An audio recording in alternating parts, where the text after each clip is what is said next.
Hello, everyone. Welcome to this next session on this last day, I believe, of We Don't Have Time during Climate Week New York. My name is Alexander. I am here on behalf of the Exponential Roadmap Initiative, with which we have an exciting project, and we're going to talk about this in depth in over the next 25 minutes around NDCs, so those nationally determined contributions, and the role of the private sector in this whole endeavor. Now, to set a bit the scene before we go into the conversation here, we have a brilliant panel. There might actually be one more person jumping in the while we're recording here, but we'll see how this goes. So first of all, to the panel that we have here. So starting at the very far right, from my side at least, Christina Nimile-Ström, Global Head of Supply Sustainability into IKEA Group. Then we have Felipe Sanchez, who is the country partnerships lead from Lead IT, and he will explain what that is in a second. And we have Fiona Duggan, who is the Global Sustainability Senior Manager at Unilever. So first of all, thank you all for coming here. Now, what are we actually doing here and where are we right now? So we are sitting here, as you might have guessed, in New York during Climate Week New York. Now, in parallel to this Climate Week, there's the UN General Assembly, where you might have heard some snippets or seen some videos because there have been some controversies, let's say, but also some progress. I would say so. Countries going out and announcing some of the targets, the 2035 targets, and beyond, hopefully as well. So there are a lot of talks on the level of NDCs on the country level. Now, what is often neglected is a country can set targets, but what actually has to happen for the country to work to implement those targets? Well, eventually it's the private sector who has to work on implementing those targets. Let's say Brazil, let's say China and the EU have reduction targets, but ultimately the companies and the jurisdictions, they have to follow through on those targets. So that's why I'm very excited about this project here, which we're going to talk about in a second, where we are linking the corporate and national transition plans. Now, that's enough for an intro, at least from my side. I would have to turn to Christina first. Could you tell us a bit about, first of all, your role, of course, within IKEA Group, and then also about this project where we try to make the case for why it's important to link corporate and national transition plans? Thank you, Alexander, and I will. So, Christina, I'm leading the sustainability agenda in IKEA as our supply part. And in IKEA, what we do, we are product developing and designing all the products. And then we are doing what my organization is doing, is supplying, producing the product from raw material procurement all the way to transporting the goods also to, say, the store. And then we're also having then the regional concept, the system of how we meet the customer. That is all within the IKEA group. And then that is franchised out to the franchisees, who are the retailers, who maybe are the ones that you as a customer will actually meet. And then linked to your question then, why are the NDCs important for us in the private sector? At IKEA, we have a goal, as we all have, I believe, here, where we have set on course to halve our emissions by 2030 and go net zero by 2050. When setting those goals and working with that plan, we looked into all the vertical parts, if I call them like that, where do the emissions occur? So we've done full, of course, mapping of that and seeing that, okay, 52% is from material of the total emissions, 9% comes from production, we have 5% from transportation, and products used at home is 17%. And we have plans to, of course, to reduce those impacts all over. And we will do that, regardless of what. But we can only go that far. And that's where the NDCs come in, that to really harvest all the benefit out of this work, we need to work together with the governments. For instance, as I said, like going down for production, for instance, more renewable energy is very important. Yes, we are supporting our suppliers to do on-site production. We are working with renewable electricity purchase and so forth. Same if you see this with the products used at home. We do energy saving devices, for instance, and that can do more. But then we get to if the grid is not green, we need to see governments greening their grid. We need to see governments, for instance, supporting infrastructure for charging, for transportation, for land transportation. That's one thing. And also for the material agenda, we are in a transformation, all of us. For us, 52% comes from material. We need to go renewable. We need to go more recycle. So countries can also put, clearer definitions on what is waste, where can waste go, so we can actually get that valuable feedstock back into the system. And that's where we see also policies from the governments very important to support businesses to do what we can do, and only then we can get to the full potential. And it's very important for us as a company, and I think for a country as a global brand. Sure, the same goes for Unilever as well. We are looking over our supply-based footprint all the time from a competitiveness point of view, sustainability reasons, or whatever are fair and equal and so forth. And of course, a country, if they have all these legislations and supporting tools in good shape, we can also do more business. So there is a business case, I think, also for the governments actually to get more corporate financing and activities in. So I see it's a win-win. We need to do this together, and we need to decide if we want to be on the right side of history together when we move this, because the challenges we face are immense and they're systemic in its nature. So we need to work together. Yeah, thank you very much. I think it's a great intro to this overall project, and something we've heard again and again over the last few UN COPs as well, these conferences of parties. The business sector is often called upon to lead, because honestly, there's a bit of a leadership vacuum right now in politics.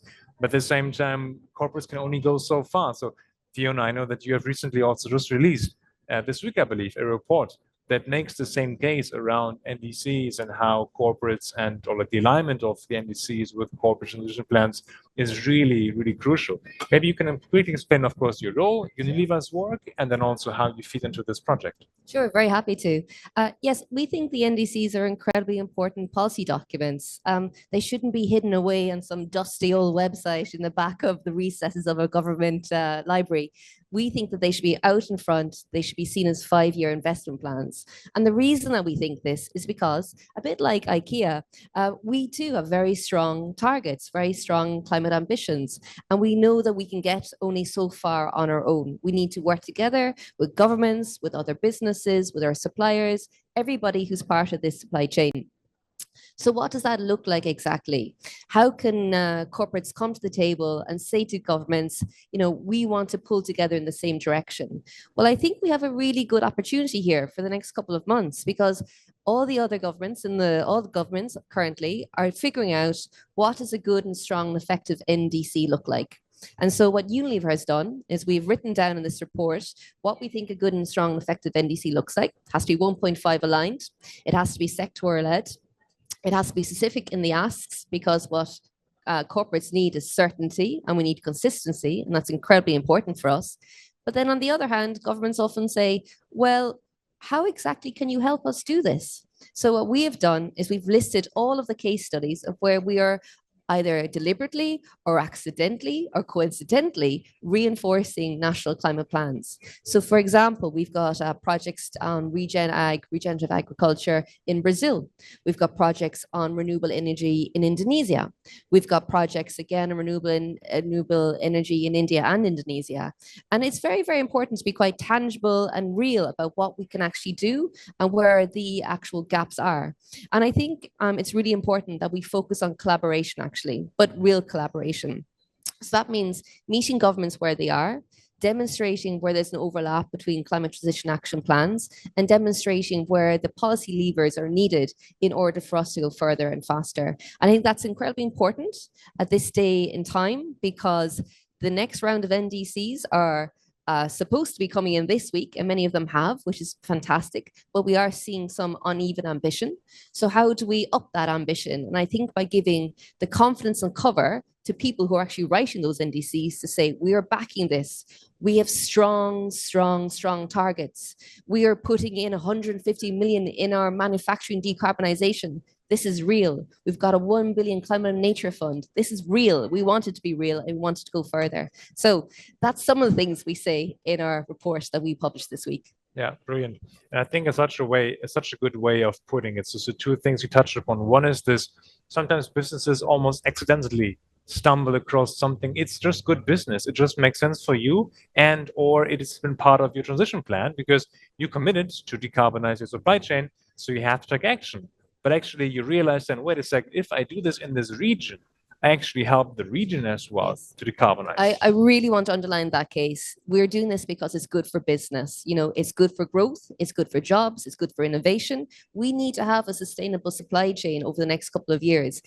Our company is built on making sure that we've got strong, consistent supply chains, and that is why we work on it. In our annual report, we say that climate change is a risk. We need to work on these risks. Our climate transition action plan is signed off by our shareholders. Yeah. They know that this is important and we need to work on it. Yeah. It's something that I, in my work, really try to drive for more and more. A lot see the regulation as the sticks that drives companies to take action. And yes, like I take anything I can in terms of getting more corporates behind this movement, behind the transition. But ultimately, it's about their own business survival. It's about, do you still want to have a business that's relevant in 5 to 10 years? Regulation doesn't really matter there. It's really good business. And if we then can link it to the public sector and say, by the way, we help you to reach your NDCs, to accelerate also your own transition, that's of course brilliant. So Philippe, I want to turn to you next. In your work with Lead IT, and maybe you can give everyone a brief context for what Lead IT is actually doing. I haven't explained it here yet in my intro. You pretty much are at the intersection of countries and companies. So I'm curious from your work, from your experience, what is both the current sentiment and of course also your work in this space? Thank you so much, and thank you for having me here today. So by way of introduction, I represent the Leadership Group for Industry Transition. So it's a coalition of 18 countries and 27, 28 companies that are all focused on net zero emissions from heavy industry by 2050. And naturally, because we have companies and countries in our coalition, public-private partnerships are sort of at our heart. And just to explain a little bit, because when we're talking about steel and cement, the reason that public-private partnerships are so important is because the companies that we work with are upending the way things have been done. So for steel, the way things have been done for centuries; for cement, the way things have been done for millennia. So naturally, you need companies to come with the technology solutions and with the business models, but you need government to provide the enabling conditions that can both sort of promote that private and public investment into these fields. And in terms of sentiment, so to your question, our colleagues at the WBCSD, World Business Council for Sustainable Development, recently published a survey that they've done with business leaders, where they found that actually 91% of the business leaders they interviewed are maintaining the level of investment they had when it comes to the transition or increasing it. So for our members and those business leaders, the message is very clear. Now is not the time for government to change tack or to roll back the plans they have. They have to stick to them. In this sort of geopolitical uncertainty that we find ourselves in, the businesses do not need more uncertainty, right? They need less. So I think it's very important to make that point. And the other thing that WBCSD showed us is that actually in the areas where there is energy access, where there is infrastructure, and there is regulatory stability, investments are flowing to those places. So it just goes to show that much like with sailing, if you have a consistent and predictable wind, you can go very far. If you have consistency and predictability from government, you can also go very far also. And the NDCs are a perfect way to do that, as well as all the policies that underlie the NDCs. Very good point. And picking something up that Fiona, I think you said before, you mentioned right now, Felipe, the consistency in policy that helps businesses to plan better, and vice versa. I think you expressed it as giving the backing for ambitious policy. So I'm curious, maybe Christina, hearing from your side, do you have either an example or an idea as to what this could look like for IKEA? Meaning, like, where are the? I mean, we talked about Brazil, for example, a lot in our cases, in our work together. What would be such a case where you see a bottleneck right now in terms of policy, so the absence of policy, and or an area where IKEA would love to do more in? Like you mentioned agriculture, for example. I can imagine for IKEA it could be similar, but it might be also another sector. So do you have an example to make it a bit more tangible as to what could be a policy ask or a current policy bottleneck that you see? I think it's both about the policy setting as such, then it's also about actually enforcing that is also followed. That's very important because we have our requirements on what kind of, how we see responsible procurement and sourcing. That needs to be able to, for us to actually implement in any country we are. And when it comes then to Brazil and also Vietnam, that now is within this project, we are having today already sourcing footprint there. We would like to grow. We are the same as Unilever. We're also looking into the region agriculture, both for crops such as cotton, and could also be soy and so forth for whatever part of our food offer and so. So we need to be sure that whatever we also buying, there is actually also fulfillment of what is being said in those legislations and what we want to push for. Another part where we in general, maybe not specific about Brazil, but it is we have put a goal for ourselves to have in any kind of wooden-based material products we do, minimum 30% recycled wood. Today we have very difficult to get our hands on that wood because it's not defined in the right way and it goes to less value-adding activities such as burning it for heat. And we see that there is a staircase of how you should use material. And here is where governments need to also see that so we can actually have more recycled feedstock, for instance, in our products. So we can put those goals as much as we want, but if we cannot find the material because it's not defined like that, it goes elsewhere. It's actually also a misuse of resources. Yeah. And I'm thinking what you said also before here, Fiona, we are future-proofing our business in a way. So this is where we can do so much also ourselves, but it is also for the countries to be on that journey. So together we can get where we need to be. And I think it's very important when we now talk about this project, we are in no way trying to finger point towards governments. I think we are there as collaborators. We wanted to put forward, we can do this. If you can do your part, we can together get to even further than anyone can do alone. So I think that's important and try to find the benefits of what we learn in this project and scale it fast. And it's also what you said, Fiona, we need to be sector specific and country specific, and also what do we do and want to do in those countries. And that can also change depending on the prerequisites the country is putting. Yeah, no, very good. So that's exactly also how we, of course, design our project to have very specific country and sector asks of those governments, of those regions, right? Do you have another example from Unilever? Because I know that you already are actively engaged in certain projects. You mentioned sometimes you just stumble upon, oh, it actually has benefit for a certain country as well. Would you like to pick like one example from Unilever's work where you see this is how actually those align, like the national and corporate transition plans? Sure. I should say there's a lot of planning that goes into all of our projects. There's never any stumbling upon anything. I do have to say that. I'll give you an example. For example, we've got very, very high renewable energy targets, and we know that we need to up this. And so how do you up it? And so, for example, in India, we say, well, we've got a lot of suppliers, we've got a lot of people in our supply chain. How can we use that for good in order to scale up renewable energy?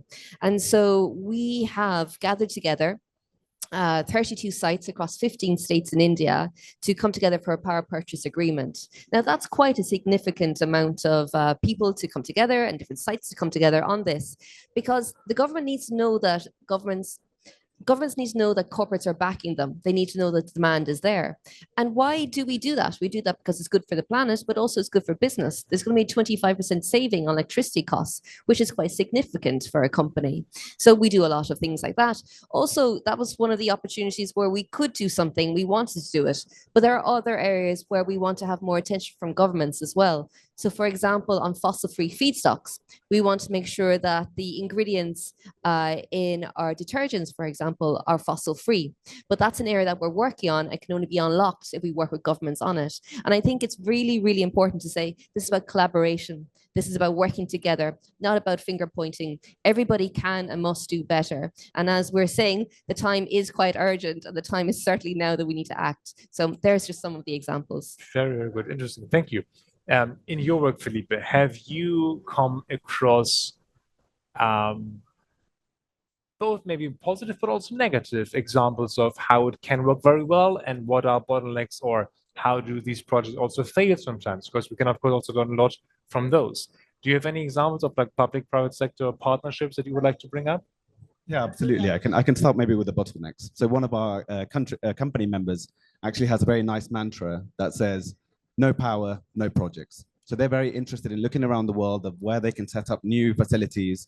And if the government isn't there to say, this is the access to power that you have, this is where the renewable energy is going to come, this is the grid connectivity that you're going to have, it doesn't make business sense for them to start a facility in that place.